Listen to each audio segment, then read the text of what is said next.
Good evening. Good evening. Good evening. Okay. Good evening, board members, Madam Superintendent, staff, parents, and community members. Welcome to the Finance and Operations Work Session, February 1st. Other than the hiring of our superintendent, the most important obligation or duty of the board is to pass a budget. And that is what we were going to be presenting today. We will have 4 presentations from our acting Chief Financial Officer, Jim Barnes. 2 of them will be on actual expenditures. You have to know your actual expenditures before you can prepare a budget. And 1 will be on the budget process. And the last one will be on our payroll process. Before we begin, I just want to mention that we received some good news today. The governor announced her new budget. And according to the New York State School Board Association, it included many good things for Buffalo and our school districts. One of which was $3.07 billion increase, or a 9.9% increase in state aid for schools. Can we say yes? All districts are guaranteed to get at least a 3% increase in foundation aid. Another yes. And they included full funding of our expense-based aid, so our building reimbursements and things like that are included. So we have very good news. And with that, I will turn it over to our superintendent, because our budget is a statement of priorities and they are set by our superintendent for our district. Madam Superintendent. Thank you so much, Chairwoman Woods. That certainly is really, really, really, really good news. We like when resources come into our district for our students that will benefit them. So tonight, you're right, we have a few presentations. We're going to try hard to stay within, the time frame. I've already spoke to our acting CFO, so I'm hearing something. Hello. Everyone could mute. I'm getting help with Amy Hamilton calling with a non-emergency. Are you doing okay? Yep, I'm doing all right. What's up? If everyone could please mute. Okay. So again, I don't want to, take up a lot of time. These are important things. Our budget is certainly a priority. Where we decide to spend our money shows where our priorities are in our districts. So it's very important work. And, I have requested that we have a short presentation from payroll because I think it's important for all of us to know kind of what the processes are with respect, especially to those extra activity payroll sheets. So we have a short presentation from payroll. We don't want to ever delay any of our staff from receiving numeration and monies when they've done the job that we've requested them to do. We want to make sure that they're paid in a timely fashion. So we do have a short presentation on that. I will turn things over to acting CFO, Mr. Barnes. And I do want to say, I saw President Kottman on, and she had her Hajib on, and today is National Hajib Day, and we will be celebrating this until February 10th, but certainly even after that. So, we want to make sure we focus on equity and diversity and inclusion in our district, and we want everybody to know that, that they matter. And so thank you for showing up tonight in beautiful Hajib. Okay, acting CFO Barnes. Thank you, Superintendent, and thank you, Mrs. Woods. There's a lot here to review. I've tried to present the data very succinctly. I would ask respectfully if we could keep the questions to the end. There's 4 topics here, and I think that might be the best way for all of us to get the most out of this. So anyway, I'm going to be presenting the second quarter financial report. Let's take a look at how we're doing in the current year first. I'm going to give you an update on the 23-24 budget process. and an ARP ESSER update. Then I'll talk about extra activity payroll. I wanted to make a comment up front. Admir, the next slide, please. I wanted to make a quick comment before we start. The issues that are covered in these reports, plus the upcoming release of a $360 million building condition survey, it creates a $1.5 billion puzzle with one very large unknown piece, the final cost of a BTF contract settlement. So while the full impact of that contract is not known, and we have very good estimates built into our financial models, one thing is certain, that not every budget request can or will be funded next year.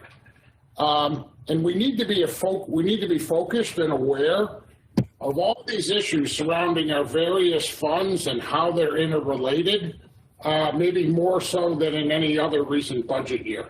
And I'll present examples of each of that issue in each of the reports tonight. So, next slide, Admir.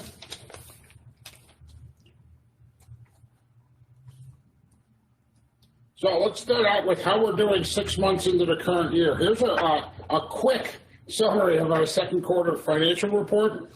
The first column, the current year revised budget, we were projecting a $34.6 million deficit. That's the budget we passed.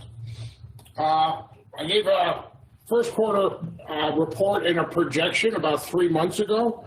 At that time, there wasn't enough data for the current year expenditures or revenues to make any substantial changes to the projection. So we were showing a $32.6 million deficit. Now that we got 6 months of data, a lot of trend data on salaries, transportation, benefits, charter schools, we can now project out a decrease down to a $16.1 million deficit. So we're projecting our deficit to be almost cut in half now. Real quickly, I'll touch on some items that drove those changes in projections. On the revenue side, we're expecting $3 million more in revenue, and right now that is due to the higher than expected run rate on sales tax. Our state aid revenues are expected to be right on budget, and so that's all good news. On the expenditure side, with the projections I just finished up, we're expecting to spend $15.5 million less than our original budget. The biggest areas of change, right now we're projecting a $12.5 million vacancy savings, $6 million in charter school tuition savings, $3 million in transportation savings, and $2 million in agency tuition savings. Now, I want to say, though, that those projected savings, they're going to be partially offset by a $9 million increase in interfund transfers. Those will be used to fund capital projects, the All-High Stadium renovation, and increases in the summer handicap program expenditures. So a lot of good news, but this is the first example of how we got to be mindful the remainder of this year, next year, and how all the funds are interrelated. The savings, the projected deficit could have been much lower, but we're using $9 million to transfer to capital. The full second quarter report will be submitted to the city and the control board this week. I should get them out tomorrow morning, and I'll have them on the board recs for the February 15th meeting. Included in that full report is FTE and staffing data, projected cash flows, and a line-by-line breakdown of the first 6 months results and the projection for the remainder of the year. Next slide, Admir. Okay, an update on the budget process. The governor did release her proposed budget today. On the next slide, I'll go through how it's impacting our revenues compared to the current year. But I'll give you just some technical updates quickly. The annual budget process officially began last week with the distribution of the superintendent's kickoff package. I did send that out to the board members. Central office departments, they can begin entering their budget requests later this week, and training is scheduled for February 9th and 16th. There's a lot of people in the district who've been involved in the budget process and the data entry required in Munis. That's why, for those experienced users, they can start this week. The due date for departments, what we call level 2 submission. The due date for the department's budget submissions is March 17th. For the school-based budget process, budget books will be distributed this week. We sent them out for final edits today. The school-based management teams are expected to submit their completed books back to budget by early March. School-based budget review and approval meetings will begin in April. Written into this year's school-based budget manual is a mechanism for using vacant FTE dollars to be reallocated 6 months into the year to improve equity in school allocations and spending. So that, we heard you, and that will be input. It'll be in the manual and described in all the school-based budget meetings. A second thing to keep in mind, and a big theme of this year's budget, the projected student counts in the school-based budgets, they've decreased this year to reflect the actual decreases in enrollment. That's important for all of us to be aware of. So those are the mechanics. Edna, if you could turn to the next slide. What we do at this stage, we create a level 1 maintenance of effort budget projection. This is a very important exercise for our financial planning. We construct a level 1 budget each year to provide an estimate of the surplus or deficit prior to the actual budget submitted through either the school-based budgets or the central office departments. We want to know, based on our best guesstimates, what we're looking at, the challenges or opportunities we're looking at next year. This level 1 budget includes an estimate of the state aid revenues based upon the state's November database, and they were updated this afternoon for the governor's budget. It includes all contract, step, and longevity increases to current staff levels. Any associated benefit cost increases, any new leases, the initial projections of charter school enrollments and tuitions, and estimated debt service and transfers to capital to fund capital spending projects. The level 1 budget projection, and I'm going to show you some details on the next slide, shows a deficit of $39.9 million next year. Edmir, next slide, please. I hope this isn't too small for you to see. So this is our level 1 projection in blue compared to the current year revised budget. Let's look at the revenue lines. Our state aid is, and this is confirmed in the governor's budget, is to increase by $77.9 million. Our estimated increase in foundation aid is $71.1 million. The other $6 million is the various expenditure-based aids and other aid we get from the state. So that is, as Mrs. Woods opened, that is great news. Sales tax, we're expecting that to remain flat. Our level 1 budget's always conservative, and our city of Buffalo revenues never change very much. All other revenues, those include invoicing to other districts for services we provide to them, refunds of prior year expenditures. We're always scrubbing our data and submitting revisions, and it includes Medicaid and interfund transfers. That's $22 million. So our initial look at our level 1 revenues, our 23-24 revenues, is $1,063 million. And that includes a $71 million increase in foundation aid. That's only half the story. Now let's take a look at our expenditures. Our salaries and overtime line. We're expecting that to go up by $11.9 million. This includes the settlement of 3 recent contracts, BCSA, Local 409, PECTA. So, and it includes step longevity for everybody else at our current staff levels. The level 1 budget includes no new budgeted staff, the same staffing levels as we have now. Our contingency, it's going to go up $40 million to $59 million.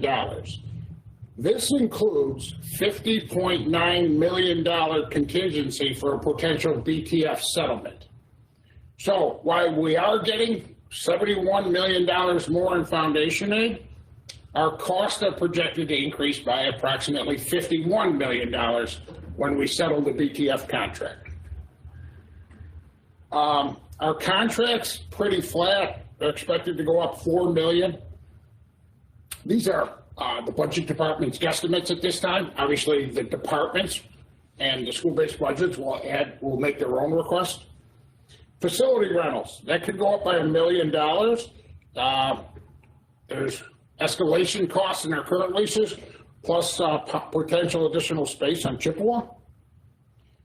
Charter tuitions, that could go up as much as $11 million. And that's simply based upon our projected enrollments and changes in tuition rates. Transfers and debt service, that's expected to go up $9 million. Payments, principal and interest payments on our current debt are actually decreasing. But for our level 1 budget, we threw in additional money as transfers to capital to fund unaidable capital projects. So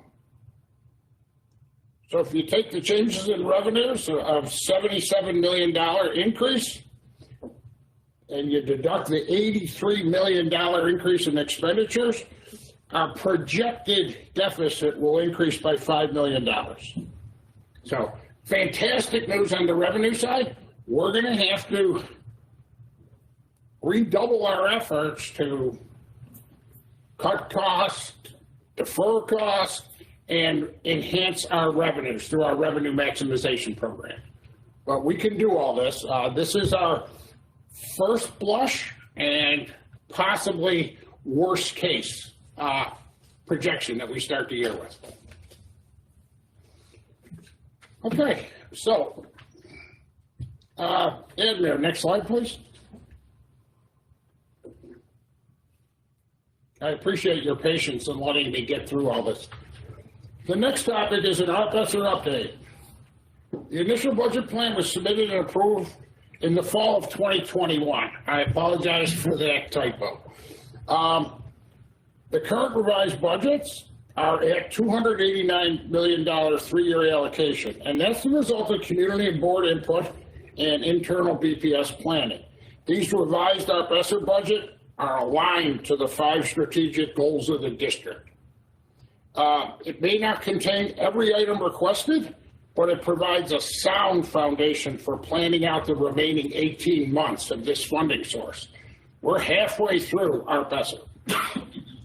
A detailed report was distributed Monday afternoon.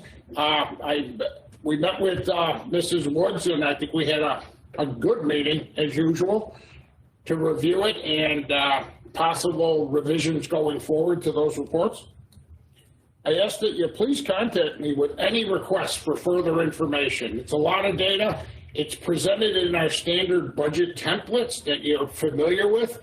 However, the data is not all in Munis and searchable, so if you have any questions, give me a line from one of the reports and I'll pull you any additional info you need.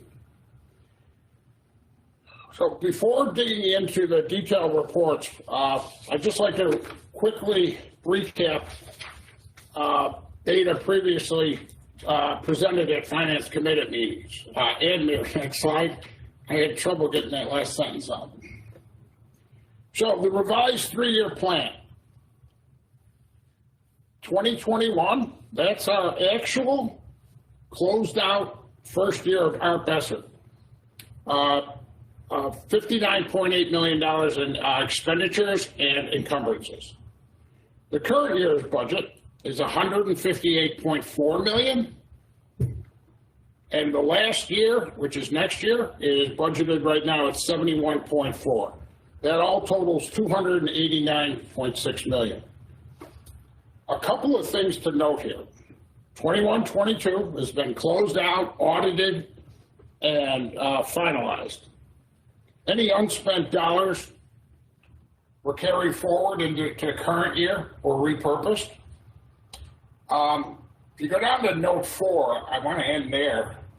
The ESSER 2 grant, that top one in the table, that ends this fiscal year in September. It has to be closed out by October of 2023. That whole process of closing out and getting it audited, that'll take up to 60 days to complete. So I have some important dates regarding the ending of that grant, which I'll touch on in some of the next slides. But that's important to note. That grant is over this year. We will absolutely fully spend it. But it's to note that grant will end this year. Edmure, next slide, please. A quick look at what's in the current year revised RFS budget. The first column, $158 million, $158.4 million. We've spent 26.5 of it, and we have $30 million encumbered. So we have about $101 million available in that grant. I've outlined this in prior meetings, but the largest budget items and expenditures in the current year, building improvements and plant related. This includes HVAC equipment, renovations at School 86 and School 4, playgrounds, and some emergency requisitions and expenditures that we incurred earlier. IT equipment and network services, $27 million. Expenditures related to the rebuilding after the cyber attack, iPad and laptop refreshes, time clocks, whiteboard refresh. So a lot of important infrastructure there. After school programming, 11.7 million. Summer school, 9 million. Security equipment, the metal detectors and the radios, 5.3 million. 50 security guards are in the current year's budget. And there's a lot of other FTEs, teachers, BCSA, guidance, trades, PICTA. And lastly, the RFPQ, or community organization, the current revised budget is 1.1 million. However, Mrs. Woods, as we discussed, we will fund all those requests as they come in, and we expect that budget line to grow in the second half of the year. Edmure, next slide, please. I'll just touch on those reports to describe them, and I ask you to reach out to me, ask me, and I brought Danielle Schwanekamp here, who was instrumental in keeping the RFS budgets on track through all the revisions, and she's done a fantastic job. But those reports I distributed, the first report is a breakout of the 3-year budgets by use of funds categories. These use of fund categories, they're going to be used in all the other reports you see. Reports 2 through 4, they expand upon report 1, but they include the budgeted FTEs. And I'm referring to this 6 or 7 page report I handed out earlier this week. All reports 2 through 4, those are based on the same dollar amounts. Each report is broken down by a use of funds category, and then they're sorted differently using various account codes. You'll find that you like one sort better than another to analyze and to ask your questions. Report 5 provides a detailed listing of the FTEs that are included in RFS. And again, we can provide any additional information upon request. Edmure, next slide. So our ambassadors, as I mentioned before, the ESSER 2 is ending at the end of this year, so there's some important dates.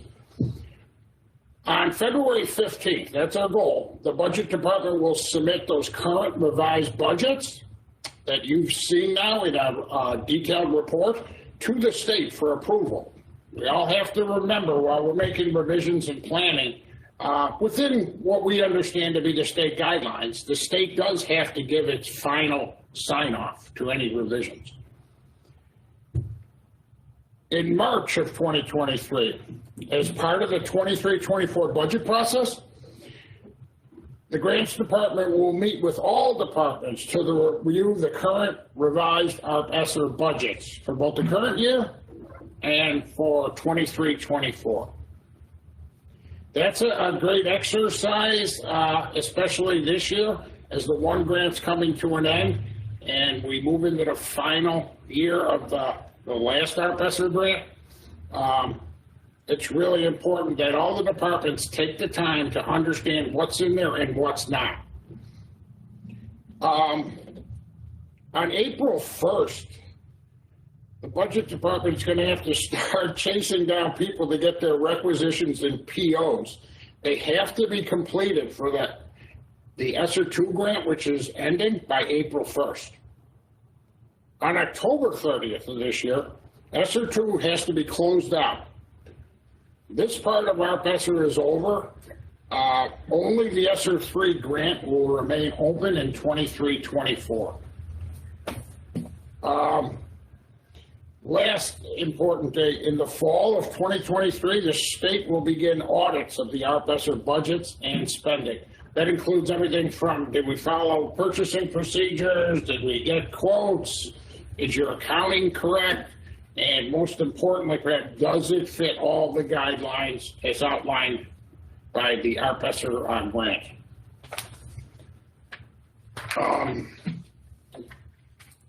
Next slide. So some final comments on ESSER. This has been a topic of discussion, and field improvement projects are not allowed under ESSER, nor are they building aidable. That is why we are using general funds to fund those projects. A portion of the remaining ESSER funds could be used in a BTF contract settlement. We made that statement at the last ESSER update. I just think it's important you keep that in mind.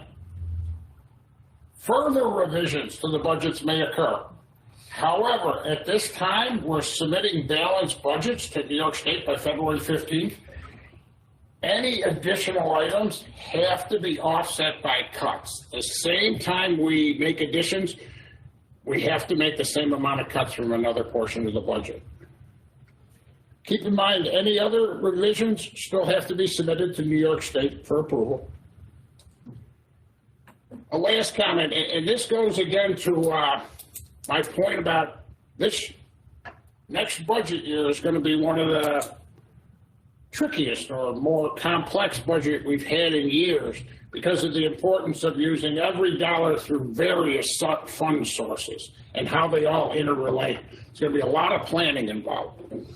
But we need to begin discussing the phase out of ESSER next year. However, it is premature to move ESSER funded positions to the general fund until the BTF contract is settled.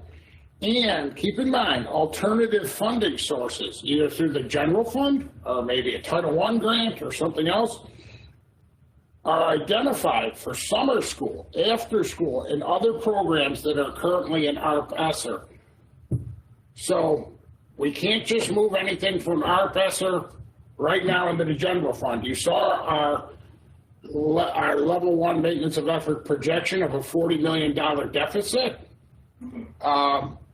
We just need to plan this out because there's more than just FTEs in our ESSER.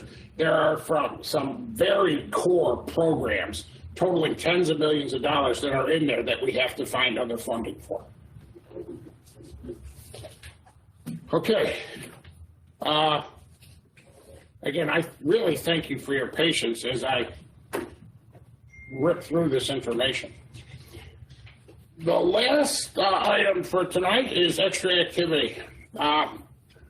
focus tonight is to present you a solution, but I think it's important for all of us to understand some background information.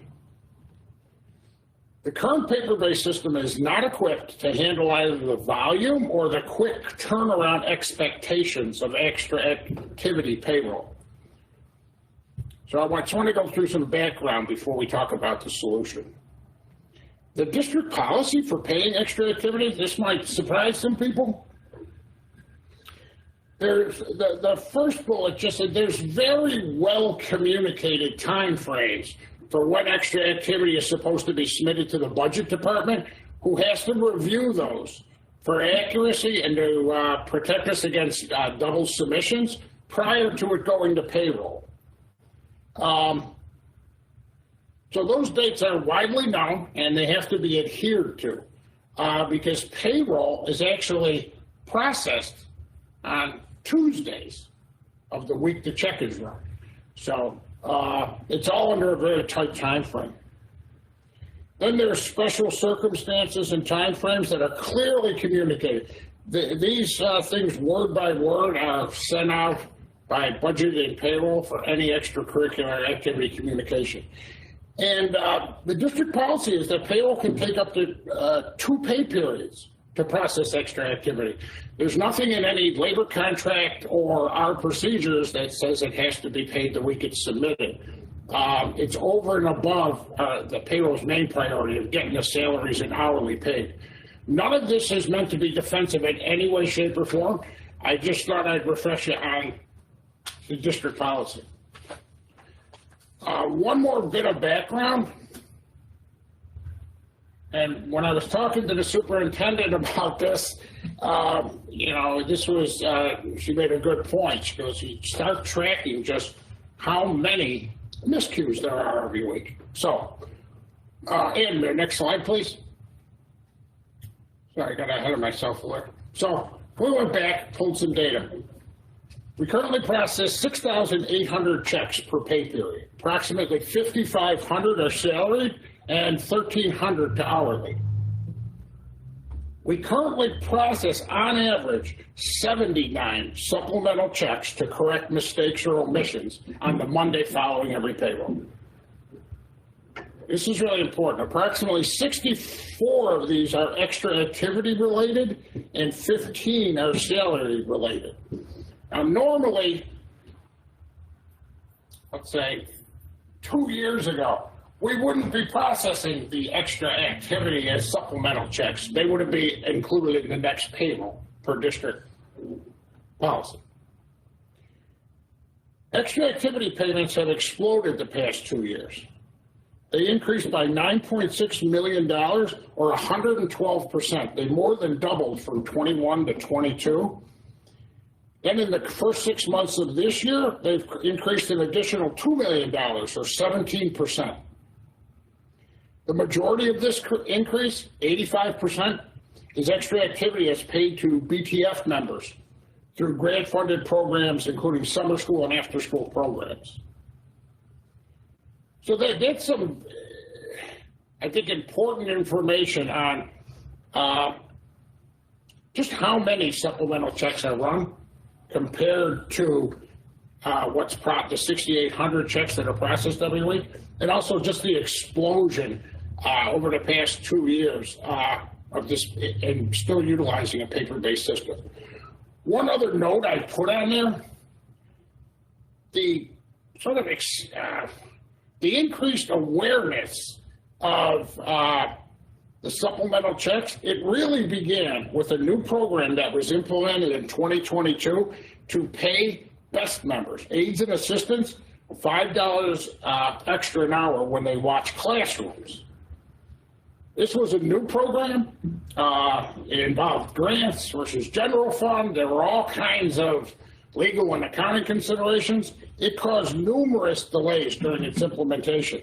And I can specifically track back this heightened awareness of issues to when this program was implemented. We got it implemented. It runs smoothly now. None of the people paid under that are part of those supplemental. But I do remember that. That was one event for a new program that really caused this heightened awareness. So I hope I didn't come off as defensive, and we just wanted to give some background facts. Now here's our potential solutions. Admir? Okay. Solution number one, it's a SharePoint-based system. It's specifically designed by payroll, IT, and a vendor to process extra activity. It includes employee data and fund numbers tied directly to Munis. It has very easy to follow approval queues. It checks on double submissions, which is a real problem, and rejects those. And it's searchable in 10 different ways, by department heads, by payroll, by almost anybody. And most importantly, once these sheets go through the SharePoint process, the approval files can then be imported directly into the Munis payroll system. Those paper sheets are currently hand data processed. That'll save a large amount of data input and hours of labor. I'm talking a huge amount of labor. This application was tested and ready to roll out 1 week before the cyber attack. Cyber attack wiped it out. We're working with IT now and the SharePoint vendor to reestablish this application by April 1st. An awful lot of files have been found by IT and the SharePoint vendor. We're very confident, and we're discussing a rollout date of April 1st. I'll have more updates as we dig more into it, but this has to get done before the summer 2023, which, because the summer school is the height of overtime season. That's a very tested, very effective system to overcome the current problems with extra activity. It's just a matter of resurrecting those files, getting it reinstalled, and training. But all the testing on that has been done. There's a second solution that we'll be working on in the background. We have not given up on Munis and Tyler at Executime.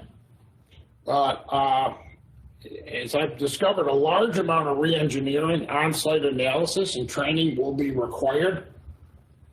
There's no time for this completion. We're really focused on the SharePoint-based systems by April 1st. I'm just about out of breath. I'm done. We'd be happy to take any questions. Thank you for your time.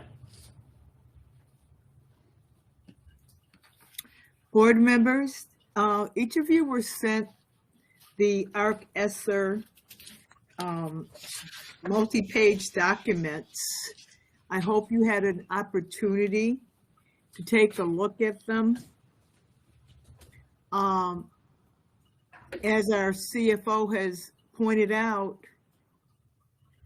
there is a lot of very important items that we currently fund in the ArcEsser monies, and we only have 1 year left of that. So some very important things and decisions are going to have to be made about what gets moved into the general fund and what we can continue to fund. So I urge you to take a look at this report, because we've been asking, what's in the ArcEsser? What's in the ArcEsser? And the very first report is very easy to read. Our former CFO always gave us a nice pie chart, and our current CFO did the same thing, showing the basic categories of COVID training and our facilities that we all know we had to upgrade and put air cleaning modules in. We had to upgrade our facilities. A large area was the information technology. We know we now have a school system that has to be able to be remote and in person. That's our new functioning, and a lot of money was spent on that. The biggest category was expanding our initiatives so our children, our students could regain what they lost, so we can give new initiatives and expand education. Then there's student support, transportation, and benefits, and then indirect costs.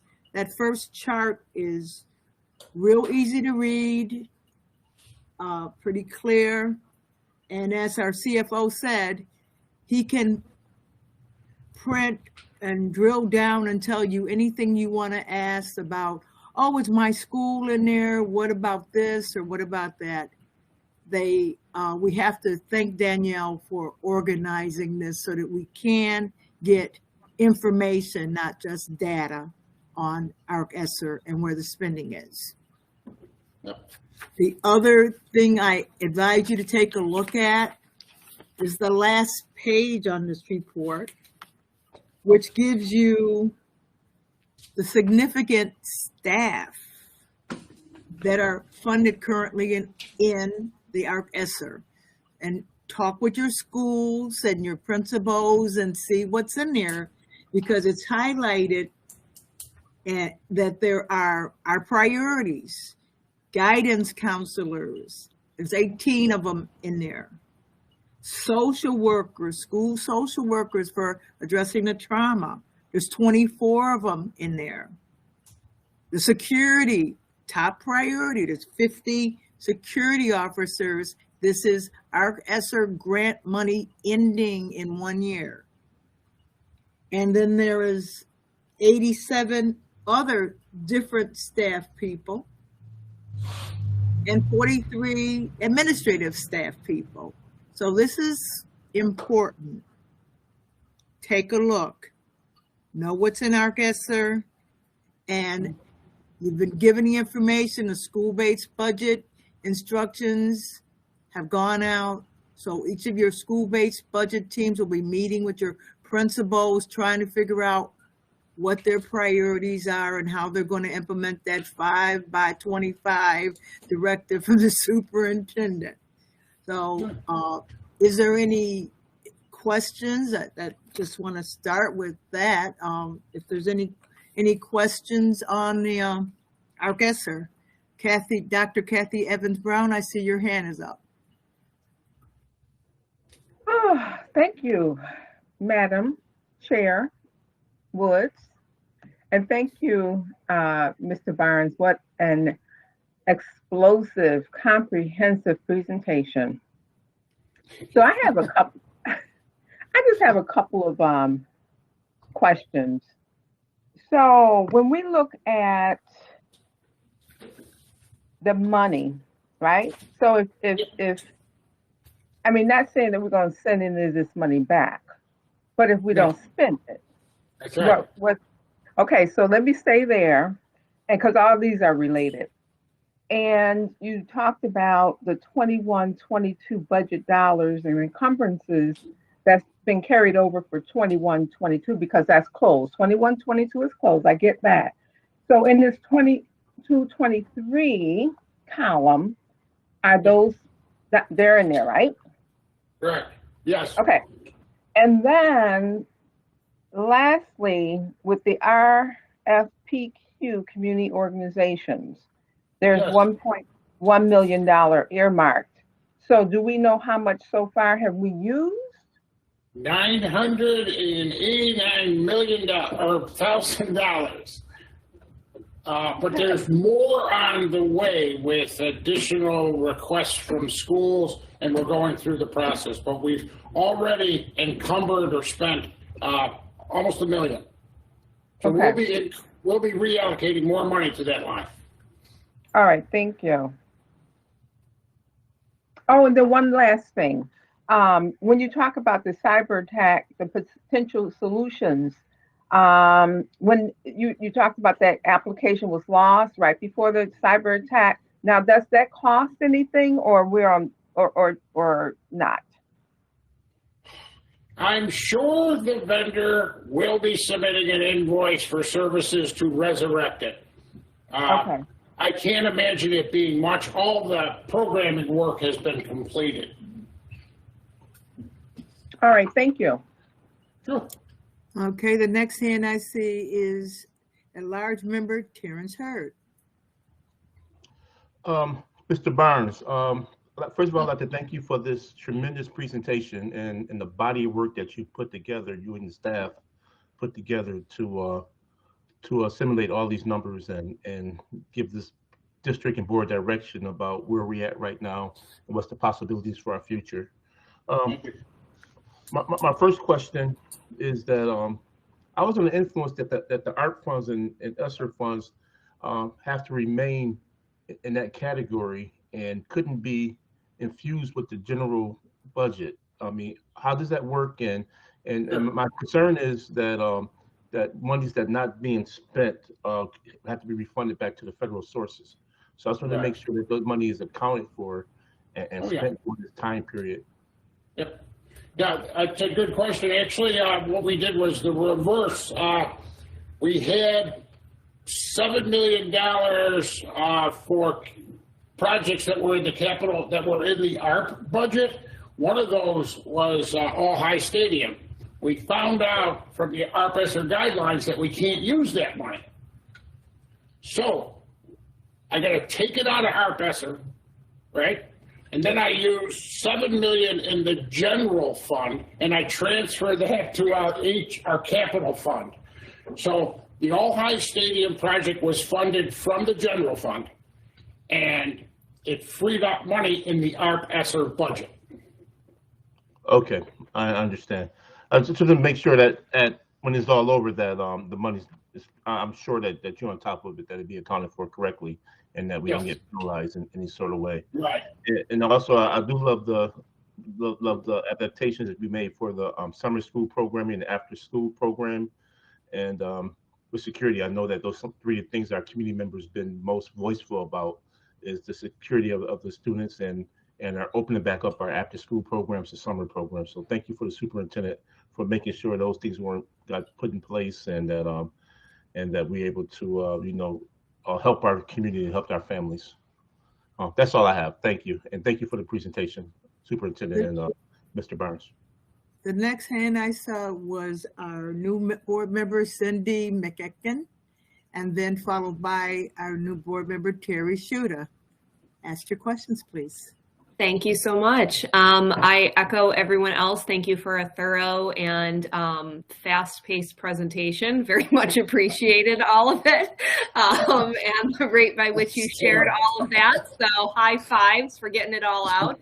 And it's really a point of clarity. And actually, I think this would be more maybe to fellow board members. But one of the things that I heard at the tail end are the FTEs that are affected by this change. And I just wanted to make sure, it appeared as though we are charged with meeting with principals to talk about what their needs are. And as a point of clarity, I'm wondering, is that something that we are actually tasked with doing, or our fearless leader here, Dr. Williams, and her team is kind of looking at and meeting with principals to ensure that appropriate needs are met within the schools.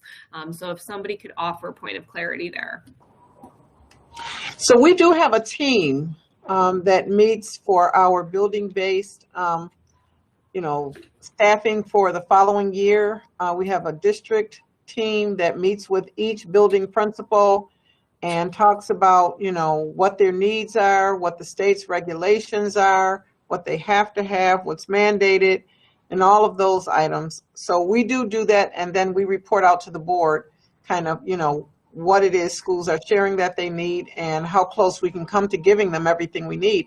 And I believe for the past couple of years at least, correct me if I'm wrong, Mr. Barnes, but we've been able to pretty much give schools everything that they've asked for, as long as we're able to find the staff to fill the positions.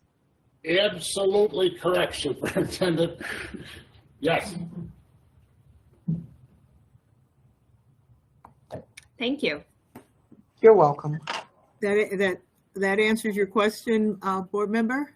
I think so. It sounds like, I just wanted, again, so point of clarity, because I take it and receive information as it's action items of which that I have to follow up on. And so I, want to make sure, just for clarity purposes, that we know that as the board, we're going to be charged with hearing a report that comes through, but we should be aware of the positions that are at risk. However, it is not necessarily our duty to go in and individually meet with the principals to discuss necessarily, their needs, and that the district is doing that and reporting back to us solutions. So, Well, I just want to say to you that the superintendent prepares the budget,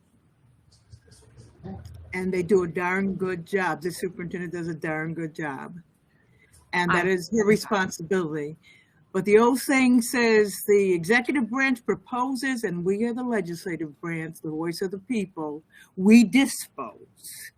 And we have to listen to our constituents and feed to the superintendent things that may be very important, like the proposed budget says there's only 400 students at this school, and the principal, since we are with them and know their concerns, the principal says, well, I just got 90 new students back from the charter schools, and my count is higher, so I think we have a principal who's up here next, who can tell you about it, that actually we do have some, we need a higher count, or some significant things may have happened, and there may be new visions and things that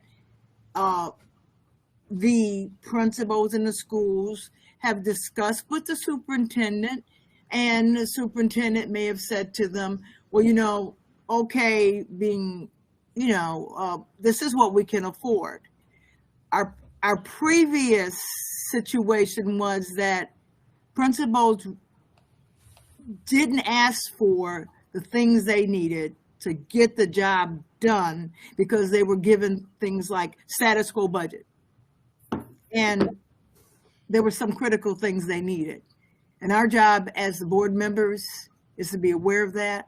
And what the board has done in previous years is put an equity budget on there, because all children in all schools deserve to have the resources and staff they need to address the priorities, to create the vision, and to give the children an education. And we work with our superintendent, and it's been a really good pleasure working this year with our new superintendent, because she has funded a significant portion of counselors, guidance counselors, and that's what you saw in the our ESSER budget.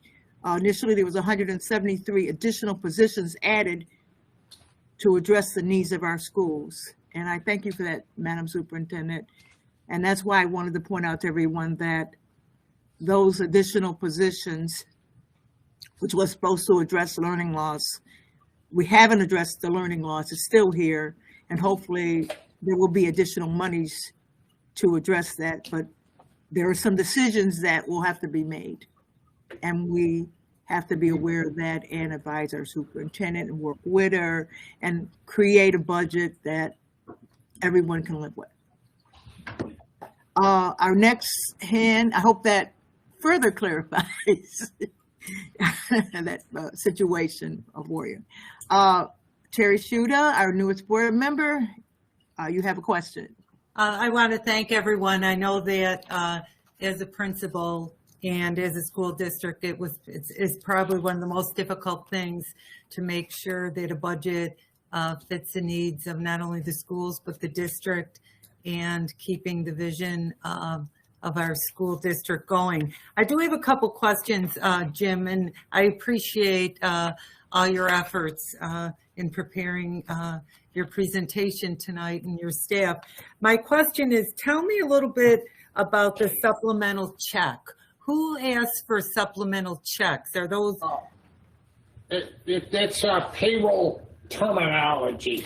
It simply means if we've made a mistake or missed a salaried employee's paycheck, if they call payroll right away, we'll cut them a check on Monday. If we're notified that an extra activity for a specific department, it may have actually missed their deadlines, but somebody's really clamoring to get it done, we'll do an extra check run on Monday. Supplemental really means extra. An Okay, additional check. so the 64 supplemental checks you gave may not be the true number of how many people that had a problem with their check. No, that's the number. That's the number, that's the only, that's a 64 people called, or is that, were there other people that may not have called about their check? Do you know what I'm saying? In order Okay, to, it's 64, and it's actually 79, I think. I'm looking for the page. It's, sorry, it's 79 people who called, made people aware of it. Instead of calling another department, they call, they should call their department first. Did you submit? And then they call payroll. okay, all right. So I can, the people that have talked to me, I can instruct them to call payroll for a supplemental by Monday morning. Yeah, it should go to their department or principal first. Oftentimes, there are extracurricular, extra activity sheets sitting at a department or a school that were not submitted. They should always check there first. If they say I submitted it, then payroll will process a check. Okay, perfect. Thank you so much for that clarification. The next, is that the only question you had, Board Member Shuda? Thank you very much. The next hand I see is Board Member Jennifer Boccozzi. Thank you, Chairwoman Woods. It's almost as if Board Member Shuda was running around in my brain because I was thinking that same thing, knowing there were issues with checks before and wanting to know kind of what that meant. But I do want to say I appreciate the presentation because, for those of us who aren't very budget savvy as far as like each line, it was where I could truly understand what was going on. I can depict what it is that I could question, if anything, but your presentation really is very thorough. And I really, I'm pretty sure I can get a hold of everything I need to. And to Board Member McCutcheon, so I wasn't sure myself coming into this how to go about finding everything out other than what the district gives, because I'm always about getting both sides. So just an example, I conduct kind of a listening tour every year, whether it was virtual, and this year we'll go back to being in person, where I work with the superintendent and the ASLs to schedule a block, like a week, where I meet with all my schools, and then they have the opportunity to give me, any information they need to give in case they need, advocacy on any level, talk to students. So you kind of take that block to go and visit all your schools instead of having to figure it out throughout the year. And it's been very helpful. So I don't know if that's the same kind of way you want to go about it, but it's not like I'm going in there like, give me everything you need and what's going on. It's literally the opportunity to be able to have them reach out to us, because it is our job to represent them, right? And the folks in the building. But it's done, in lockstep with the district. I don't just go out and do that. It's very much a cohesive, collaborative thing. So I just wanted to put that out there for you, that there are opportunities for you to be able to do this, and in a way I know you have such a busy schedule where you'd be able to maybe squeeze that in there. Yeah, I've already been out to the majority of the schools, so it wasn't a question of going to the schools or getting to know the principals. It was whether or not we're involved, I guess, in the budget process. I was just trying to understand that point and get clarity. But I do appreciate that, and I do agree.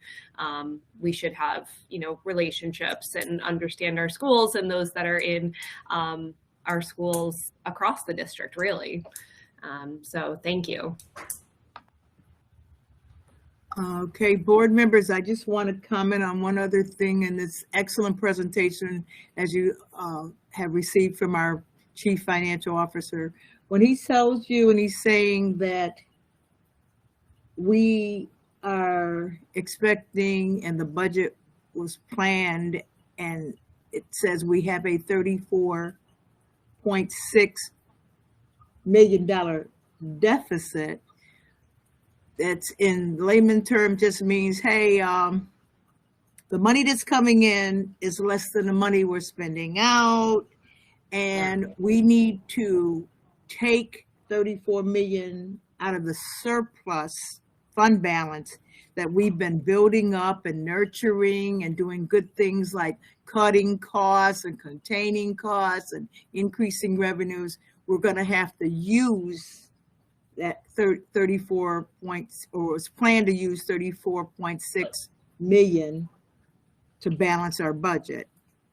The other thing is, as he pointed out, that figure was cut down to only 16.1 million, but that's still, we have expenditures greater, what we're spending is greater than the money coming in, and we are using our fund balance to balance the budget, because the budget must be balanced. Revenues must match expenditures.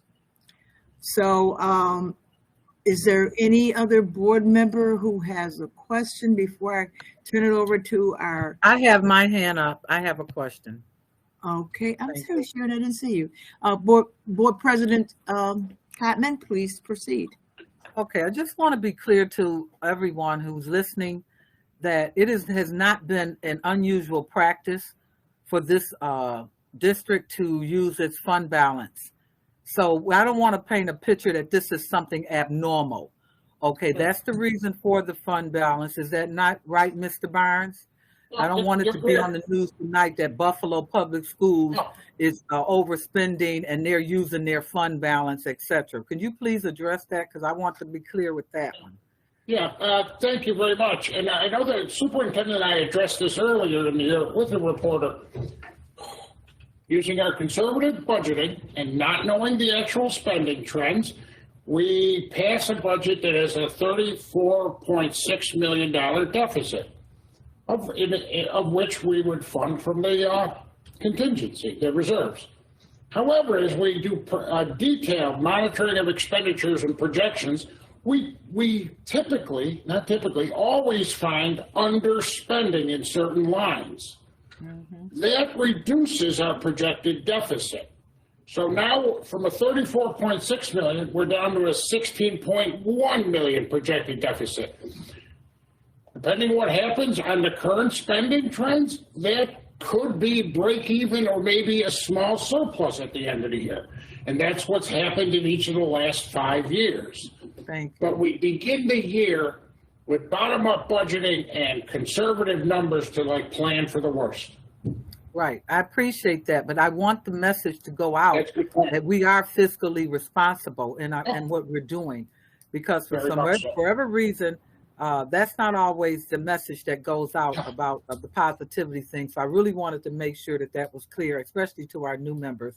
In addition to that, I want to thank you so much. I'm very pleased with some of the things you put in place.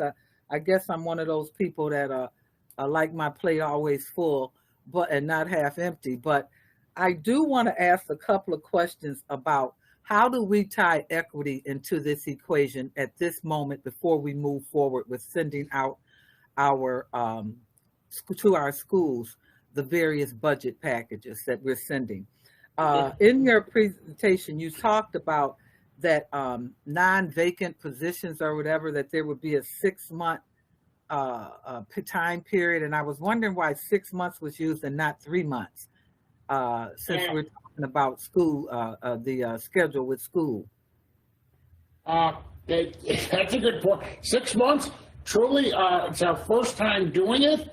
We thought the half-year point, you get out of the summer and then you have September, October, November to really see. So it's sort of 4 months into the year to see if your staff gets full. But secondly, it's a large undertaking if it's not controlled. You're going to have principals and others just submitting literally hundreds, if not 1,000 requests back and forth. So we really wanted to get a fix on it. I'm not going to have this position full, and then have a plan for how they want to use that money. So we spoken just like a true budget man, Jim. Spoken just like a true budget man. You want half the money, okay, for the year. I'm talking from a different perspective here, in that when you're talking when you talking a 9-month cycle to go 6 months without staff, that's a big bite. And I really would appreciate if you take a look at that. Terry, you agree with that? I know you do. So if you take a look at that, because it just seems to me that the onus should be on human resource to fill those positions before school even starts. And I understand the budget, the contract. I understand how to contract. Trust me, I know all about it, the limitations that we have. But what I'm trying to get you to understand is that out of a year, out of a school year, to wait 6 months, and you said it's really only 4 months, but in essence, if you start September, October, November, December, and wait to fill a position, that's halfway through the year, as far as I'm concerned. Okay. Okay. I truly wasn't trying to reach you. Well, it's halfway through the year, but they get to use the full year's unspent money. Well, yeah, now you're playing catch up. So now you're trying to now you're chasing the 8-ball. All right, I hear you though. Okay, let me explain. I'm just glad to see that we're moving in that direction. But let's be real honest. If we have not filled a position, okay, within 60 days of the vacancy, we need to have a plan B. Okay, because what we've already seen is that we've already overtaxed our substitute population because of this. And we have many children that have classrooms that do not even have a teacher that's really fluent in that teaching area, in that subject area. So I really want you guys to take another look at that because I don't think that we're meeting the needs of children waiting 6 months to do so. The other thing that I'm looking at is, under the equity lens, is that when, and Dr. Williams, this is probably more of a question for you, when do we use the actual school's data, the information that we're sending to the state, to assess what these buildings actually need? Okay, I understand how this budget process works, okay? And hopefully we'll be using actual numbers, not bed-days numbers and whatever. But when do we really take a look at what state this building is in, based on the information that we've sent to the state, to determine where is our benchmark as a district? Do we allow 30%, 50% of the kids in a building not to be reading at a level 1? You know what I'm saying? When we start digging into this, when is it possible that we can come up with you can come up with a bare minimum standard of what each one of our schools will look like? And when they don't meet that minimum standard, okay, then that's when we start looking at our equity overlays. Because until we do that, okay, we're not analyzing what we have. We just assume that all things are equal. We may be in a situation where we have a school that has 30% special ed children, which automatically changes the entire culture of that building, not that meaning that they need additional resources, when you may have another building that has 15% special ed needs. So would you just please maybe contemplate in your mind's eye about that conversation about what would it look like if we, across the board, what every school building would have minimally inside of there. And then from there, maybe we can start looking at the equity needs of the children. Because when I go on the state's website and I start bringing up the school buildings, there are startling differences in what's going on. So that's just my equity broom, and I don't get off my equity broom. But what I heard was a term that we haven't heard in a long time: revenue maximization program.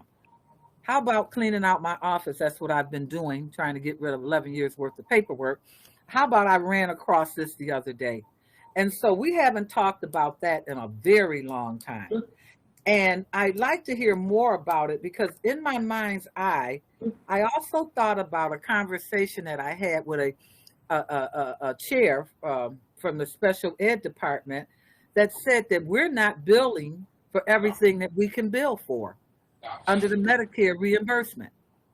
Okay, so I'm being told that we can bill for more things than what we're billing for, and we're not billing for it. And I'll be happy to share that with you, but I think you need to take, it was brought up years ago at the board, because I do believe when the counselors inside the buildings do certain things, we're allowed to be billed for and things like that. And we're not maximizing that. So when we start looking at income or ways to generate some revenue, certainly we need to make sure that that process is locked down tight moving forward. And then my last thing, and I'll get off the my is that we do some very great things in this district. We can offer some great services. However, I would like to see us start figuring out ways to generate income. We need to take a look at our overtime, because we need to really take a look at the overtime report, okay? Because there are some departments that I really think we really need to monitor if we're gonna start moving forward and trying to be efficient. And it's been my experience that there are some people who traditionally, continuously, habitually do a lot of work in overtime, and I'm not sure that many of that work cannot be done during the daytime. So we've got to start cutting costs. I certainly don't want to cut in the classroom. I want to start cutting costs before we get to the classroom, and I really would appreciate it, a look maybe through finance and ops through the overtime report. Sure. How does that impact us moving forward? We did that years ago. Again, cleaning out my office, ran across some of that. See, it don't pay for me to clean out my office because I run across all those old reports. But anyway, I want to thank you for at least moving forward with the equity lens and figuring out additional ways that we can generate money for this district. And I think there are a lot of things we could do. I really do. Thank you. Great meeting. Well, thank you. Just a quick follow-up. We have a rather robust revenue maximization program. At some point in the future, the superintendent and I will present that, but it's rather robust. Great. I want to hear about it. Thank you. Sure. Well, it's 6:13, and Madam Superintendent, I'll give you the final word to close out the finance and ops session so that we can go into the executive affairs session.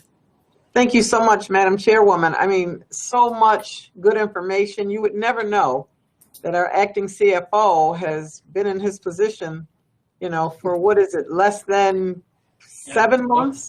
6 months? 7 months. I mean, you know, I met with him today. We meet almost every day. And he shared some things that I would share, that our state aid audits were all filed on time. Our external and internal budgets were all filed on time. And our budget submissions were filed on time. And, you know, he doesn't even have a number 2. He's here on the weekends. He's working in the evenings. And I think you have just done a tremendous job. It's not an easy job. And I think, you know, with a lot of the guidance from our chairwoman, Paulette Woods is right on top of, you know, every line that, you know, is in the budget that he talks about. And I just want to say that we do appreciate the work that you do. We see the hard work and we appreciate all that you do. And just a note about recruitment, you know, I think recruitment is really upon all of us. You know, we've got a small team in HR that does, you know, do what they do. But, you know, I'm recruiting everywhere I go. And, you know, I think our chief can tell you that people are emailing me, inboxing me, because they want to become a part of our team. So I think it's going to, you know, take all of us to help with that effort, because we do want to get, you know, President Kottman, the children, every person, every material, every program that they need. Equity is big. It's big for me. So, you know, as we're looking forward for next year, that's certainly going to be something that's driving how we are looking at staffing our buildings. We have to. That's the only way that, you know, we'll continue to grow. So that's going to be big for me. Anything you want to share, Mr. Barnes? Yeah, well, thank you for your remarks and thank you for your support. Okay, all right. Good meeting. With that, we close out the Finance and Operations Chair. Welcome, Mr. Scott. And I didn't know if you had anything you wanted to put in or any question or anything. You just got here. Thank you, Chairwoman Woods. Just real quick, when I popped on, I heard something I think about school-based budgeting, and I would just say, and I continue to reiterate, as a parent, I find school-based management teams to be very informative and also a place where parents really have a decision-making say and where you learn the nuts and bolts of the school-based budget-making process. So I encourage all parents and other stakeholders to be involved in those school-based budget meetings and just school-based management team meetings that are held on a monthly basis. Thank you, Board Member Scott. And with that, Dr. Kathy Evans Brown, Vice President, I give the floor to you. Thank you. Synopsis close. Thank you, Chair Woods.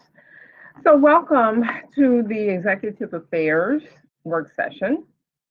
Today we will be talking about special education.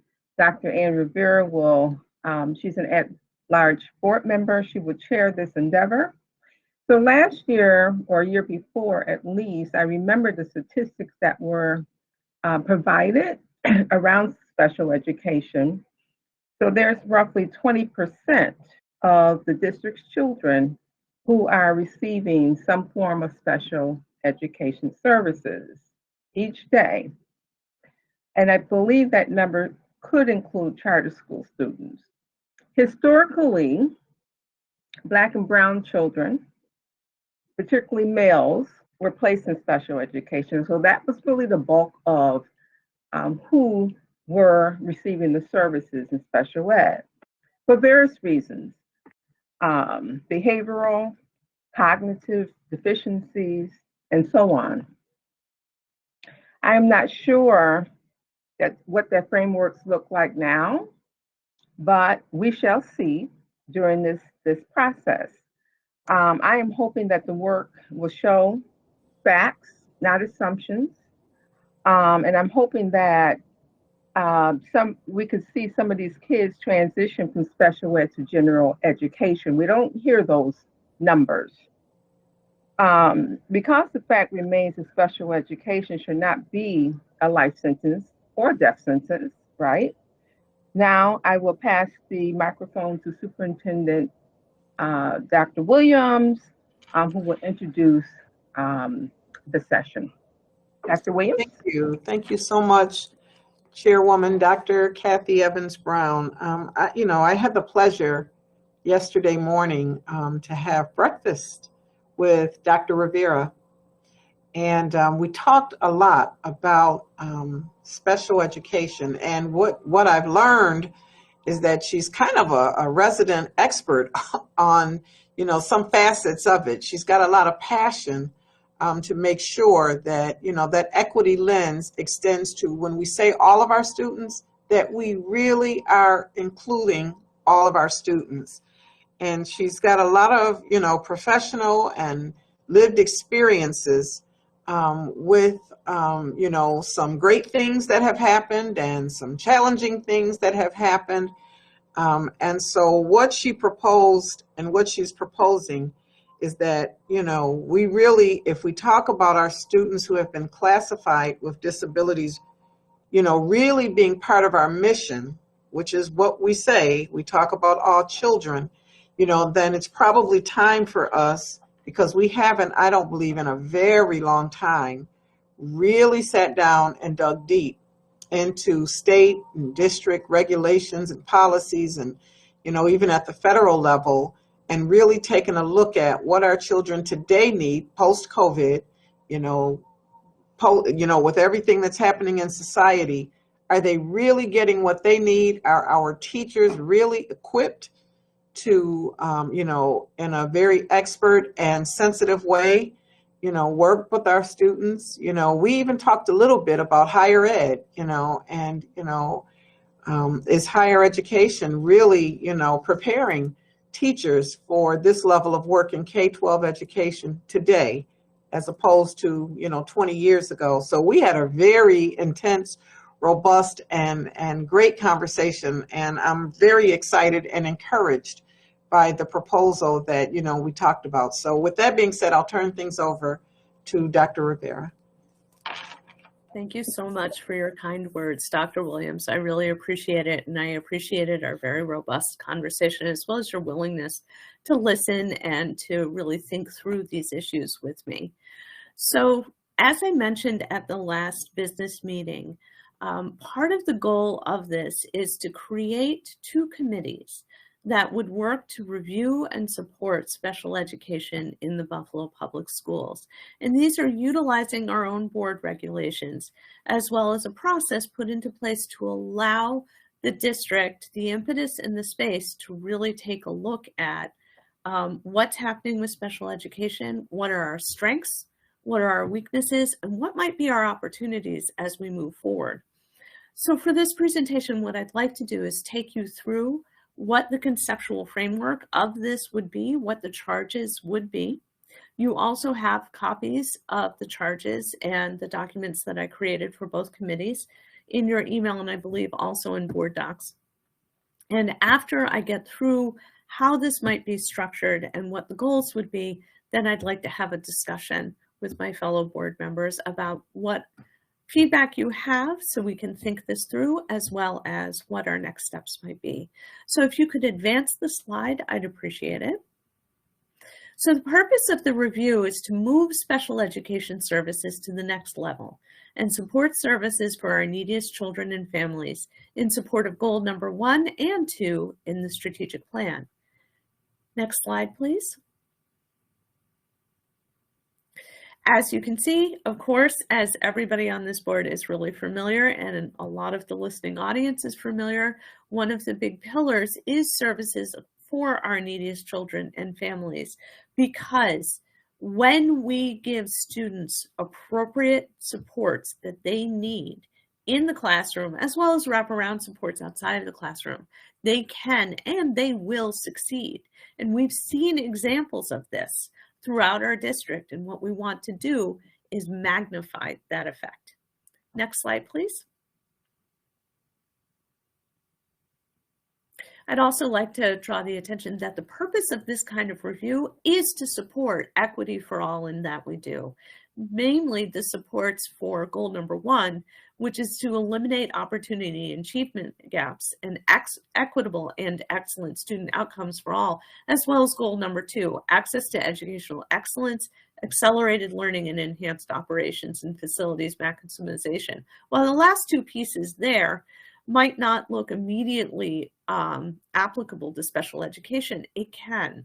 Because one of the things that we need to think about when we're working with special education is accessibility. What are the barriers to access?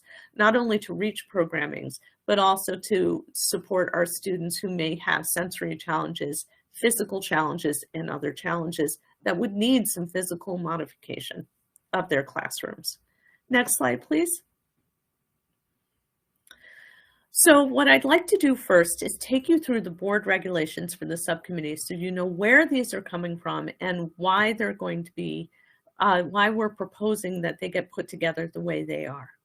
So if you could advance the next slide, please. We'll start with the first regulation. Go ahead and advance the next slide for me when you can. Thank you. The Buffalo Board of Education bylaws allow for the creation of temporary ad hoc subcommittees to be formed to perform time-specific work for specific purposes. There are 2 types of committee that can be formed at the request of the Buffalo Board of Education: temporary subcommittees and ad hoc district committees. And I want to take you through how those things get formed and what that regulation says, because it'll help to understand why we're looking at this specific structure. And it's also my proposal to my colleagues on the board that when we want to work with special assignments, this might be a structure that we could replicate in other areas. Can you advance to the next slide, please? So let's start with the temporary subcommittee of the Buffalo Board of Education. Next slide, please. Policy 2110, which is related to education law, as you see here, allows for temporary subcommittees to be formed at the request of the board. And those temporary committees will consist of less than a quorum of the full membership for special purposes. They'll be discharged upon completion of their assignment. So these committees can be put together for just specific assignments that are time limited. So it's not a matter of changing our bylaws. It's simply to create a committee with a specific charge that has a specific assignment to move forward. And the president of the board will be an ex officio member. Can you advance to the next slide, please? Ad hoc district committees are slightly different, as I'm going to show you here. Please advance to the next slide. Policy 4230 allows for ad hoc committees to be appointed to study or recommend courses of action in response to department, building, or district needs. These committees may be appointed by the board, the superintendent, or other administrators with the knowledge of the superintendent and in accordance with the range of responsibilities of the appointing body or administrator to whom the committee will report. It too will have a very specific charge. So on the one hand, you have the committee that's going to be formed by the board, a temporary committee. On the other hand, there's going to be an ad hoc committee formed through the district, and they're going to work together. I'm going to show you how as a part of this proposal. Please advance to the next slide. So the charge for these committees would be as follows. Next slide.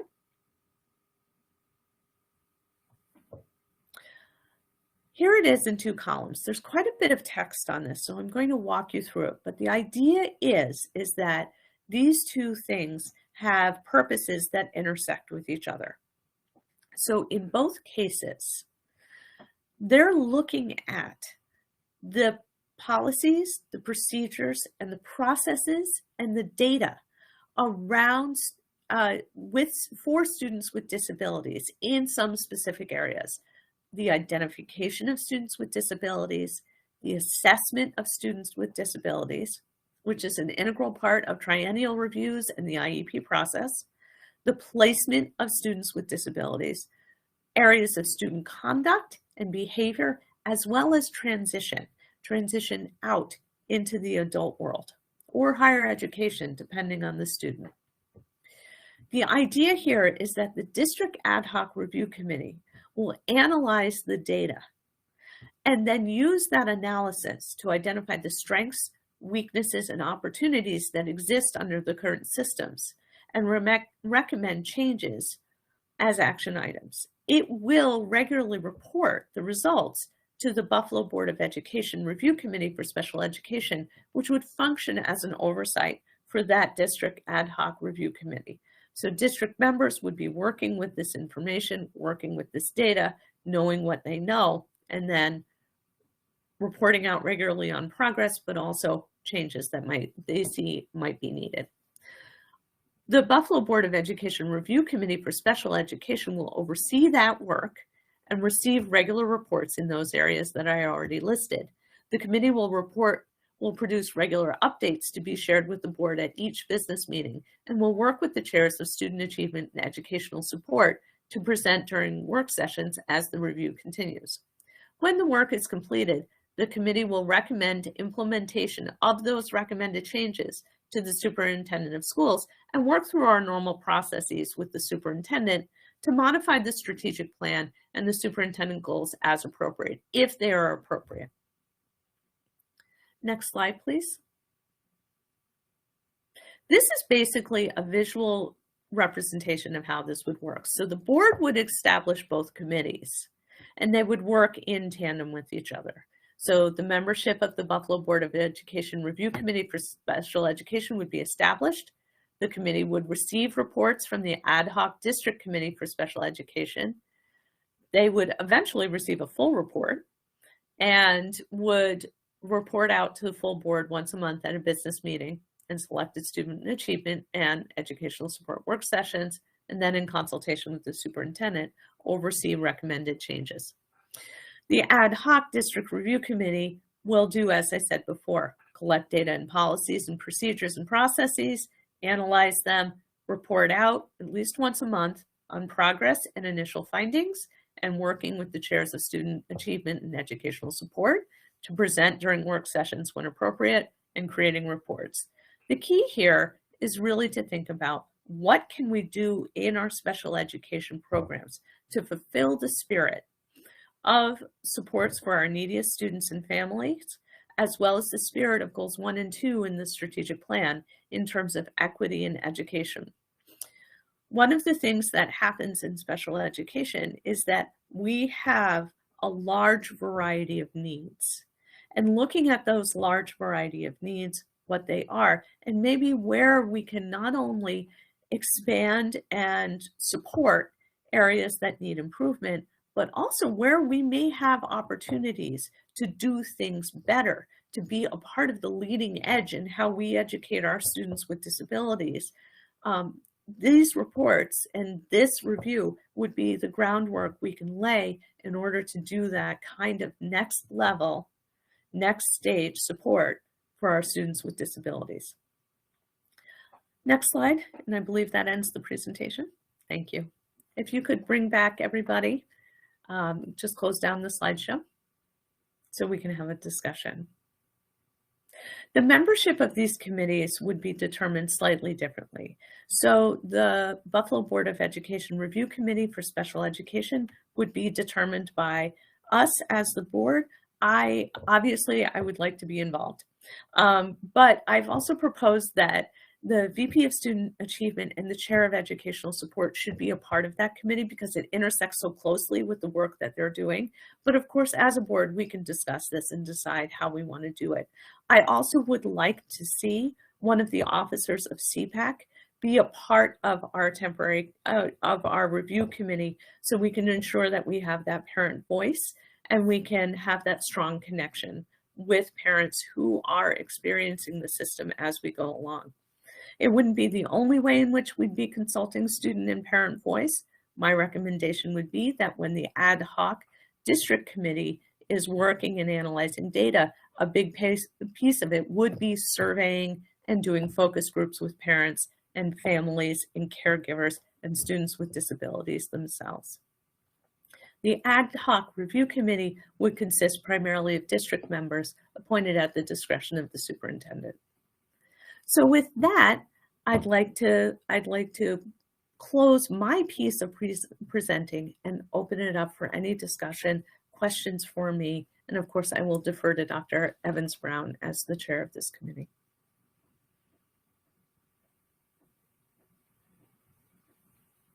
Rivera, Thank you. great presentation. I don't see any hands so far. Should I just go around alphabetically, or okay, there's one. Board Member Terrence Hurd, you're up. Chairwoman Evans-Brown, if you care to go alphabetically around the table, if that's your wish, I'll. No, it's okay. You were the daring person to go first, so have at it. So I do see another hand, but go ahead, Mr. Hurd. Okay. I'd like to thank Dr. Rivera for her work and her diligence in working with children and families and in our district with children with special needs. I believe that this is an issue that affects each and every one of our families, no matter who you are, where you are, or what position you are in life. And I myself have been in touch with family members with special needs and throughout my life. And I think that giving this type of care and this type of attention to these individuals with specific challenges is very, very, very important, and it's been long thought after, within this district. But it's other measures that we can do to help these families, to help the parents, the caregivers, the siblings, everybody's affected, neighbors, and if anything that we can do to try to have an impact on the quality of life for these individuals, including, like I said, the whole home concept, the household. I'm willing to do whatever necessary, wherever it's possible to uphold these values and these challenges, to see to them. So thank you so much for your work, and thank you for really taking a stand, for better education, life, and livelihood for our families. Thank you, Mr. Hurt. I appreciate that. Thank you. Okay, thank you, Chair, Board Member Hurd. Next, we have Board Member Paulette Woods. Yes, I do believe this is a very important area.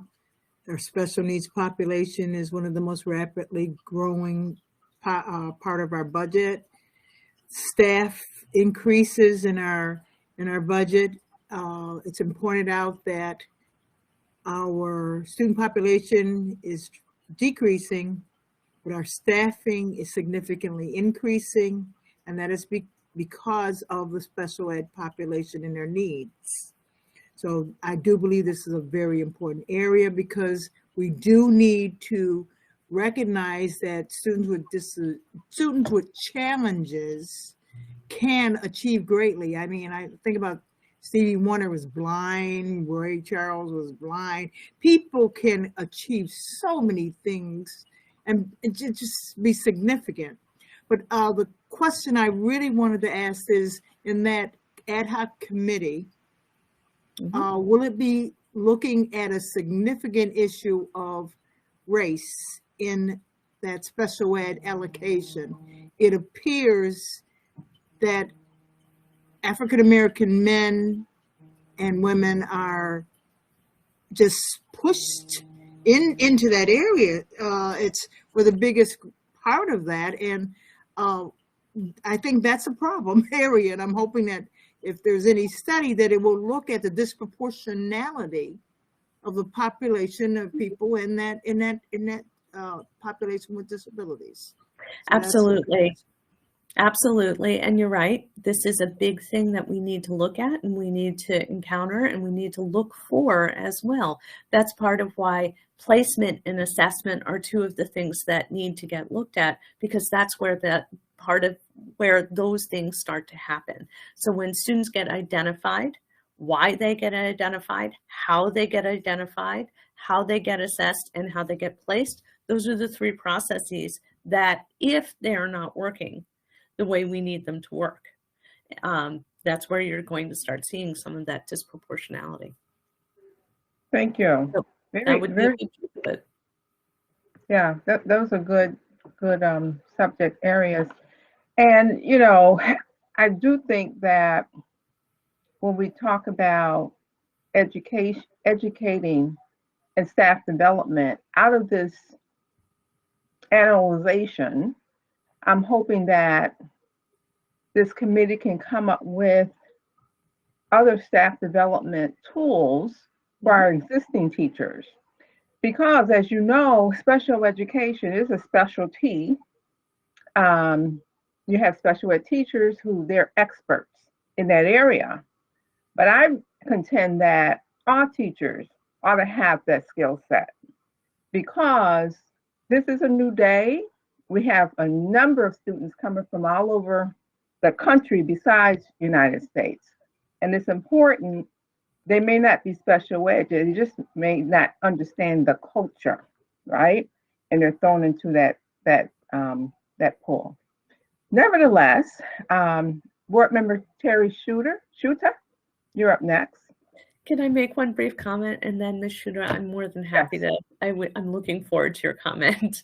The one thing I would like to point out is that it is critical to think about where professional development needs to go next for students with disabilities. And that needs to be a part of this, because per the provisions of IDEA, the standard is a least restrictive environment. And there are a great many of our students with not most, I should say all of our students with disabilities are supposed to be in a least restrictive environment. And often that means an inclusion setting, which means that general education teachers are working with our students with disabilities and need to be supported in their work so they can give and provide the best support and the best instruction possible to all of their students. That was my comment. Please go ahead. Yes, I agree. Terry? Dr. Rivera, I'm very excited about this upcoming work. Cool. And as my experience of a principal of nearly 20 years in schools that had nearly a 30% special ed population, I've learned a lot through that journey. And I look forward to working together for the good of the cause for the kids of the city of Buffalo. So I look forward to the work. Thank you so much. I appreciate that, and I appreciate your partnership in this. Thank you, Terry. Next, we have Board Member Jennifer McCoskey. Thank you, Chairwoman Brown. So I'm not echoing, I'm just really putting out there that this is very needed to have the structure, right? We do have structures in place, we do have groups, we have committees, but this seems to kind of bring it all together. And as a parent who is dealing with, you know, the special education committee and whatnot for my own son, I really have only been able to look at this as a parent because it's kind of hard to take all of the pieces and put them together and be able to advocate or put the resources forward for the constituents when I was struggling myself to see what positions, you know, who plays what, who to contact and what to do. I do really obviously want to be a huge part of this. But one of the things that I really want to push forward, and it's something that it's a struggle for me, is that I really want to see, as some fellow board members had said, you know, kind of a part where every teacher is taught the basic necessities around what needs to be learned for any student, considering we have so many students that are dealing with multiple issues. But at the same time, the students themselves, when it comes to placement, and I'm speaking from absolute personal, very real experience, is that not every student belongs in the box that is where that placement is. You know, there is, if we can look at our students in a way that we look at this whole child model, but not consistently try and, I don't know if it's for the sake of time or if it's procedure, or that's the way we always did it. You see in different schools that sometimes there's a bottleneck in communication where the teacher might have a different mindset with the student they're working with, as opposed to what is typically done in that particular situation. And then the parents kind of stuck in the middle trying to figure out where all that goes. So I'm really hoping that this structure makes so much more clear to folks. I do, again, it's a struggle for me as a board member because we want to have consistency across the board of what we expect in our development for our staff, right? And what we expect communication to be. But at the same time, the autonomy for the parents to be able to really bring forth what the issues are with their students. And if they don't fall into a certain specific area, that we work with those parents to figure out how that looks. So between these committees, I feel like we can really break down some avenues where we can be a little more communicative as to how this system works. And again, I'm speaking personally, but I've also received quite a few text messages since you began this. And there's definitely, you know, some interest in how this is going to move forward. I think it's safe to say that while we are dedicated to the support of our students with disabilities, that there are places in which we need to make stronger connections, as you point out, about how all of this works together. I can experience with my son, who's an individual with a disability, as everybody on the screen knows, maybe not everybody who's listening knows, who graduated from the Buffalo Public Schools. In the beginning, because of the way that inclusion works, one of the things that I had to do was bring a binder that was all about Alex and how to work with things. And the IEPs do cover this, but you know, I have to say that the teachers who worked with Alex really wanted to work with him. So, I mean, a lot of this is about the will is there.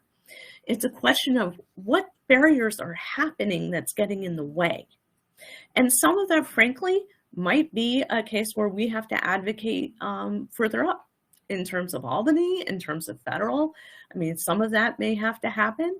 This might be a place where we need to reinvent what special education looks like and what we are dedicated to provide to our students and make some innovation, because as you pointed out, Ms. McCosey, you know, placements have very narrow definitions, but our students aren't narrow. And they're large in terms of their personalities, in terms of their abilities, in terms of what their needs are. And so maybe what we can do is look at this and think of a new way to do this, a different way to do this. And we can really fulfill the promise that we're holding out in terms of what BPS can do. So I'm very excited about it myself. Yeah, thank you. These are great conversations because, Jen, you're right. I think often over the years, IEPs place children in boxes and they don't change. I very rarely saw my son's box change over the years, and it became frustrating. So I had to hire from outside to help, you know? So yeah, so I think this is a good conversation. All right, so next we have, and thank you, Dr. Rivera, for that response. Next we have Board Member Paulette Woods again, followed by Terrence Hurd again. Okay, I raised my hand again because I'm very interested in focusing on issues that the parents are bringing to me, and I you know, questioning and pointing out some things. A significant number of the young people who have IEPs are brilliant. Yes. They're bright. I'm dealing with parents. The child goes to Umstead and they say he's bright as all get out. But after COVID and children not being able to get out and socialize, the behavior is a nightmare, and we're seeing that as a problem. So I'm hoping that this ad hoc committee can focus on this area and challenge the child is bright as all get out, but helping his to modify the behavior so that they respect authority, don't throw chairs, whatever. That this is what parents are dealing with, and they know their child has behavioral issues. That's a significant area. But then the parents are also saying, because we have very active parents like yourself, Dr. Rivera, and they're going and getting the outside help, and they're looking with the agencies, and then they're saying, I got this agency, this social worker coming, and who coordinates? So those are the issues that parents are bringing to me. I got it going on at 5 schools, so I want to raise those issues that the parents are bringing me. The children are just so bright. It's a behavioral problem. And then also coordination of those benefits. Thank you. Mm-hmm. You're welcome. So special education, again, it's a large spectrum, right? And there's a reason why we call it twice exceptional education in a lot of cases, because students will have gifts in some places and needs in other places, and that's exactly what you're talking about here. And I think that that's a part of why we wanted to create this committee in such a way that all of these pieces can come in as a part of it, so we can get a real sense of what's happening, how is it happening, where are those barriers, and what can we do to address some of this. Thank you. Good response. I'm going to go back. I know I see Terrence's hand, but can I have people who have not responded yet? Terrence first, and then I'll come back. Okay. So President Sharon Kopman, followed by Board Member Scott, and then Board Member Terrence Hurd. So thank you, Dr. Rivera, for proposing this and putting it together. Certainly is something that's been needed for a long time in our district. At the recent school board convention last year, in Syracuse, there was a mother who was advocating for her special ed son to have the opportunity to get a diploma versus a certificate. Mm-hmm. And so there are people who are statewide who are working this issue. And certainly when I initially said that Buffalo, it's time for Buffalo to be recognized for the work that they're doing, to be listed in some of the journals and things. Certainly this is the type of work we're talking about, and we have quite a few of those efforts going on. One of the things that I am curious to know, and I hope you're that you guys certainly start with looking at the reports that have been generated over the years from the state. For whatever reason, I think I've been on this board for 11 years. I've only seen one report, and I know that there have been more. And I'm curious to know, what those reports are revealing. But I'm reminded of a conversation I had with someone recently who because of the behaviors that these children are bringing to the schools, are starting to do work with children from birth to school, and trying to groom children and to help the parents with these issues, because a lot of these behaviors are conditioned into children. If a child cannot follow a command within so many repetitions, okay, you're almost automatically setting them up for failure, because a teacher does not have time to tell your child 5 times to do something. In our houses, when we were growing up, you got one time, and then your mother looked at you with a funny look, and you realized that I didn't do something and you did it. Okay, that's not how it's done. They do the 1 time, the 2 times, the 3 times, the 4 times. By the 5th time, maybe the kid might decide to do it.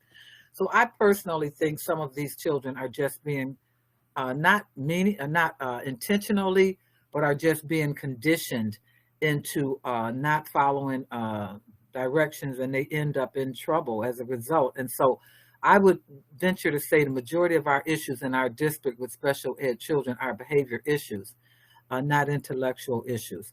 So I'm looking forward to seeing this work. I have a couple of questions though. Because ideally we do have a CPAC committee, and you wanted to put at least someone from that committee.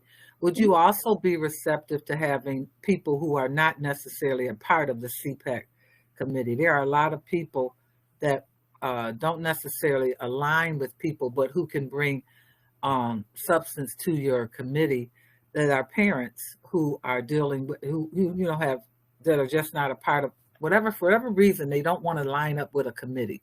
Doesn't mean that they don't want to be a part of something. They just don't like lining up to going with a group of people who have a stigma attached to them, especially a CPAC committee. Because I think we're missing the opportunity to bring in people and at whatever level we can, our parents. And I just would like to see, because oftentimes our committees do not represent the majority of the parents in this district. They just represent a little piece. So I'd like for you to consider what it might look like with either your ad hoc or your temporary subcommittee in moving forward. And how does this committee interact with CPAC? Are you going to be getting your ideas from things that they're working on, or how do you envision these 2 committees working with our standing committee for special needs? Is what my question really is. Well, so let's go back. There was a lot that I'd like to respond to. Let's start with your question, and then I'll move backwards from there. The very first piece is how these committees would work together. The ad hoc committee would be a district committee made of district members who are doing analysis and generating reports. You had mentioned state reports. I had a good conversation with Chief Botticelli today, who's already ready to make that a big part of this process, as well it should be. So that box is already checked. That's going to be a big piece of it. The thing about special education and students with identified disabilities, there's a lot of reporting regulations that go along with it. And those things are going to be a centerpiece of what the review is. The ad hoc district committee would be district members working with that for two reasons. One, they're close to the context and they have the experience in analyzing and interpreting the data.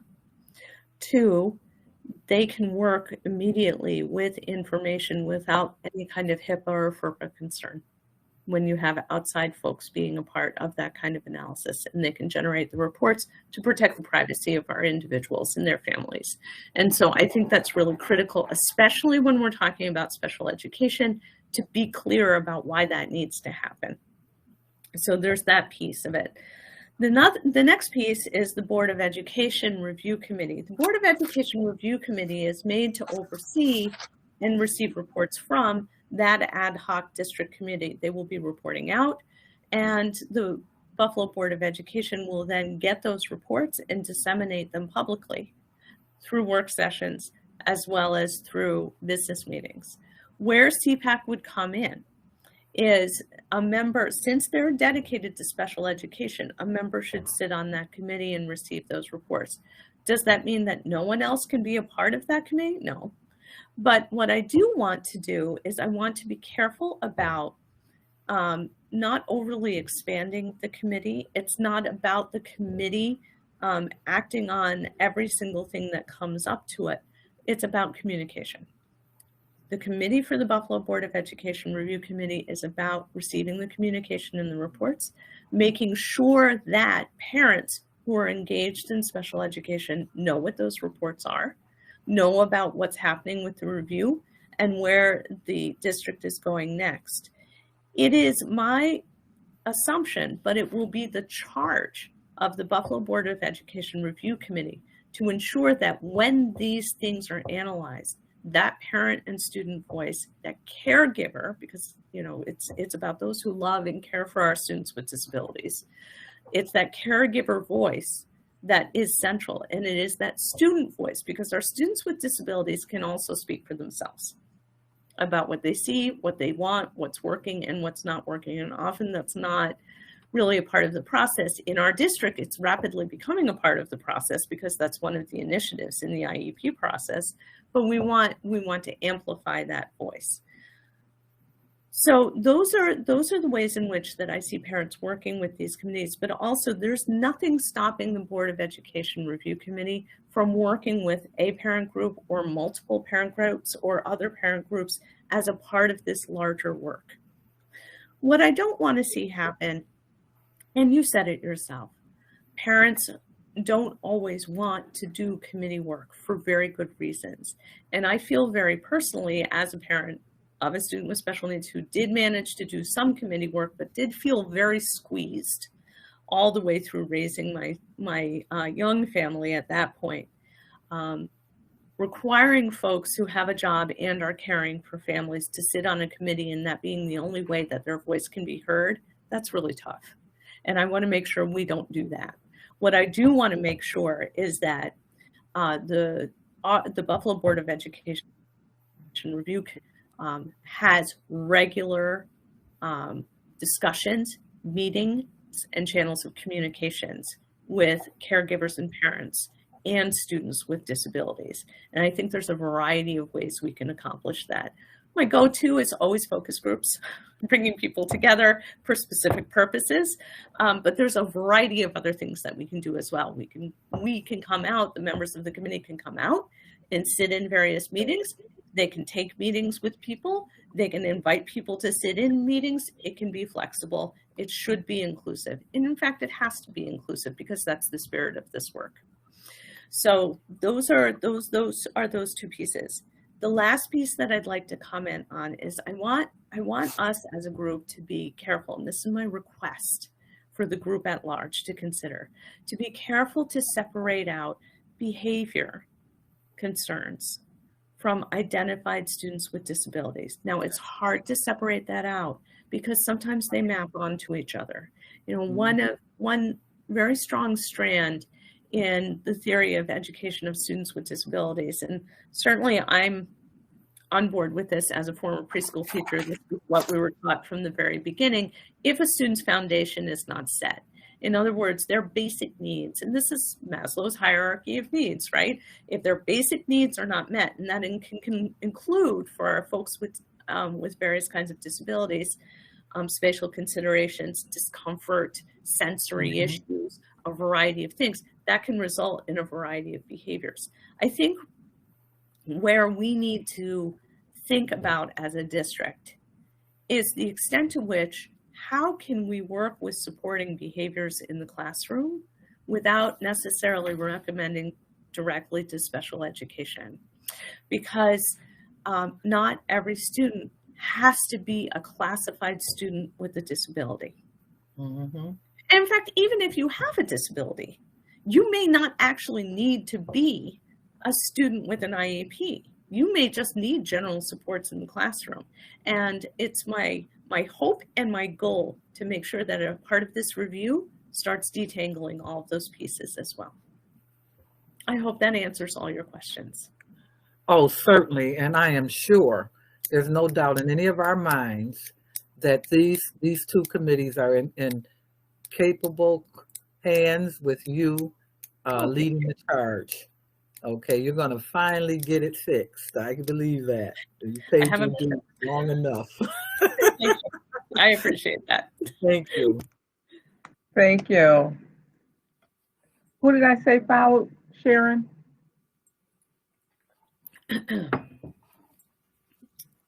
Okay, so Larry, Board Member Larry Scott and Board Member Cindy McEaction had not spoken yet, and then followed by Mr. Hurd. I'll be quick, Chairwoman Dr. Evans-Brown.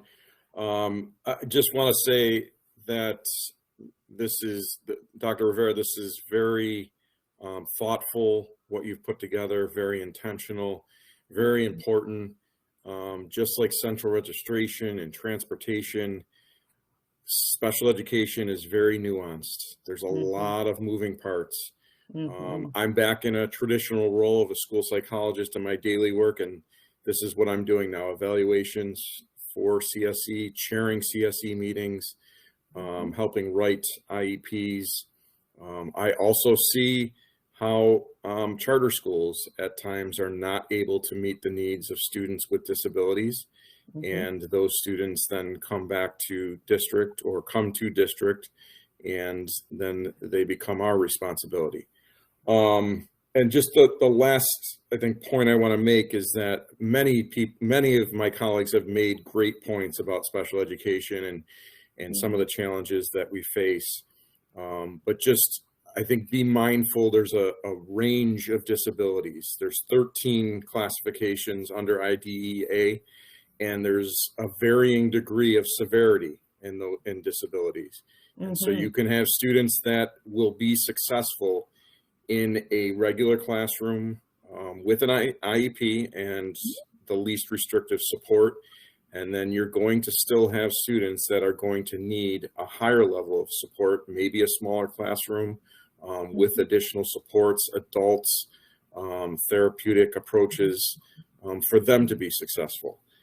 So this is important work, and I am also proud to be a part of it, and proud that we are making this a priority, because I think in Buffalo, as the second largest district in New York State, it's important that we certainly do all that we can to make sure that we are meeting the needs of our students with disabilities.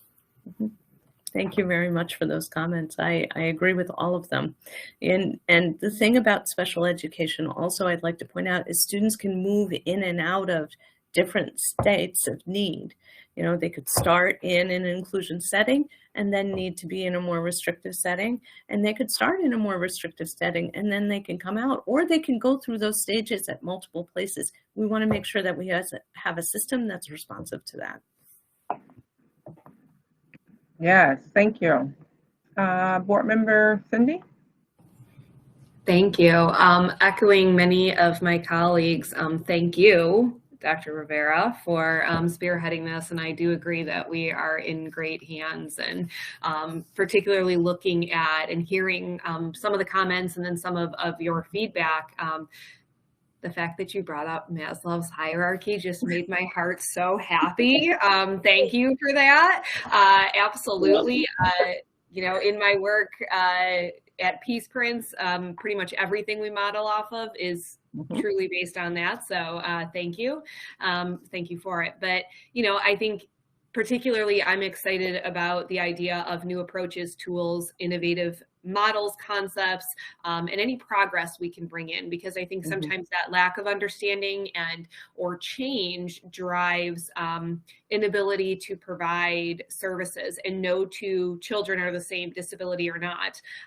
No two children are the same. They don't learn the same, they don't receive the same. And we have that difficult task of figuring out how to best provide that information so that every child can receive it. And, you know, at this point, I'm very interested in its effect that it may have on suspensions, because 35% of our suspensions are young people with disabilities. And so are classified as special education. So really excited to see where these thoughts and conversations take us, and what kind of innovative models or new tools can be implemented to assist in that space. So thank you. Thank you. I appreciate it. And I agree with you. I'm looking forward to seeing how this affects suspensions. And then Board Member Terrence Hurd. Thank you, Chairwoman. I'm gonna be quick. And I know Dr. Rivera, you mentioned behavior concerns and students with disabilities, but sometimes it's very hard to separate the two. And how can we address those issues also? And I know there have been times teachers sitting in classrooms talking about children, and I heard it as being an educator.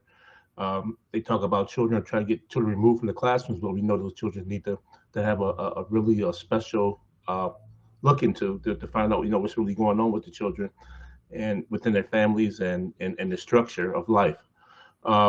We know that every situation is different and every child is different, every family is different, and how to deal with those. But there's a couple of quick points I just want to make. I know I'm going to be very, very thinking to the time. I'm really concerned about the quality of life while in Buffalo Public Schools and after Buffalo Public Schools. And if we could somehow dig into that, because I would like to see maybe some programs like CTE programs, you know, for these individuals once they leave the Buffalo Public School system, because they still are children and they still are families.